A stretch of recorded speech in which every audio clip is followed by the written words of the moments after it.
നിലമ്പൂർ ഉപതെരഞ്ഞെടുപ്പ് നാമനിർദ്ദേശ പത്രിക സൂക്ഷ്മ പരിശോധനയിൽ പി വി അൻവറിനോട് വരണാധികാരി വിശദീകരണം തേടി. TMC സ്ഥാനാർത്ഥിയായി നൽകിയ പത്രികയിലാണ് സാങ്കേതിക കാരണം ചൂണ്ടിക്കാട്ടി വിശദീകരണം തേടിയത്. 2 സെറ്റ് പത്രികകളാണ് അൻവർ നൽകിയത്. ഷബീർ ഒമർ വിവരങ്ങളുമായി ചേരുന്നു. ഷബീർ, എന്താണ് പത്രികയിലെ പ്രശ്നം?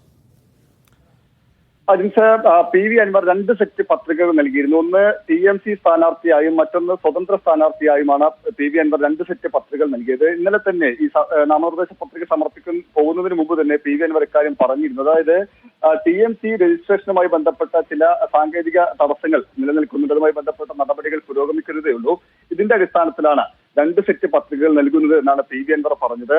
അതായത് TMCയുമായി ബന്ധപ്പെട്ട പത്രിക തള്ളുകയാണെങ്കിൽ മറ്റൊരു പത്രിക അംഗീകരിക്കുന്നതിന് വേണ്ടി എന്ന നിലയ്ക്കാണ് സ്വതന്ത്ര സ്ഥാനാർത്ഥിയായി പത്രിക നൽകിയത് എന്നാണ് പി വി അൻവർ പറഞ്ഞത്. ഇതിന്റെ അടിസ്ഥാനത്തിൽ കൂടിയാണ് ഇപ്പോൾ സൂക്ഷ്മ പരിശോധന നടക്കുമ്പോൾ TMC സ്ഥാനാർത്ഥിയായി നൽകിയ പത്രികയുമായി ബന്ധപ്പെട്ട ചോദ്യങ്ങൾ വരണാധികാരി ചോദിച്ചത്. അതായത് സാങ്കേതികമായ ചില പ്രശ്നങ്ങൾ ഈ പത്രികയിലുണ്ട് എന്നാണ് പറയുന്നത്. അതുമായി ബന്ധപ്പെട്ട വിശദീകരണം തേടിയിട്ടുണ്ട്. ആ വിശദീകരണം നൽകുകയാണെന്നാണ് പി വി അൻവറുമായി ബന്ധപ്പെട്ട വൃത്തങ്ങൾ പറയുന്നത്. എന്തായാലും സ്വതന്ത്ര സ്ഥാനാർത്ഥിയായി നൽകിയ പത്രികയെങ്കിലും അംഗീകരിക്കുമെന്നാണ് ഇപ്പോൾ ലഭിക്കുന്ന വിവരം. അതുമായി ബന്ധപ്പെട്ട അല്പസമയത്തിനകം തന്നെ ഒരു സ്ഥിരീകരണം വരും. ഏതെങ്കിലും ഒരു നിലയ്ക്ക് സ്ഥാനാർത്ഥിയായി മത്സരിക്കാൻ കഴിയുമെന്ന് തന്നെയാണ് മനസ്സിലാക്കുന്നത്. ആ നിലയ്ക്കാണ് ഇപ്പോൾ നടപടികൾ പുരോഗമിക്കുന്നത്. അർജുൻ, അതായത് ഷബീർ, ഈ തൃണമൂൽ കോൺഗ്രസിന്റെ സംസ്ഥാന ഘടകം ഇനിയും രജിസ്റ്റർ ചെയ്യപ്പെട്ടിട്ടില്ല എന്നുള്ളതാണോ പ്രശ്നം?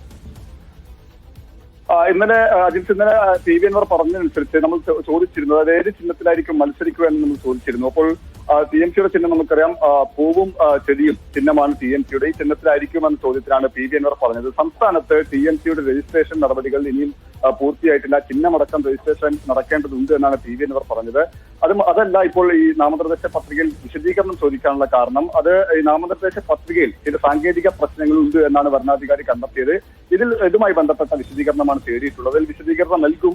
അതിനുശേഷം ഒരു പക്ഷേ അംഗീകരിക്കപ്പെടുമെന്ന് തന്നെയാണ് അൻവർ ക്യാമ്പ് പറയുന്നത്. അതുമായി ബന്ധപ്പെട്ട ചർച്ചകൾ നടക്കുകയാണ് എന്നുമാണ് വിശദീകരണം. പക്ഷേ ഈ പറഞ്ഞതുപോലെ ഒരു മുൻകരുതൽ എന്ന നിലയ്ക്ക് അഡീഷണലായി മറ്റൊരു പത്രിക കൂടി പി വി അൻവർ നൽകിയിരുന്നു. ഒരു സ്വതന്ത്ര സ്ഥാനാർത്ഥിയായാണ്. അപ്പോൾ ഏതെങ്കിലും ഒരു പത്രിക സ്വാഭാവികമായും അംഗീകരിക്കും. 2 പത്രികകൾ സമർപ്പിച്ചത് ഇതിന്റെ കൂടി അടിസ്ഥാനത്തിലാണ്. ശരി, ഷബീർ ഒമറാണ് വിവരങ്ങൾ.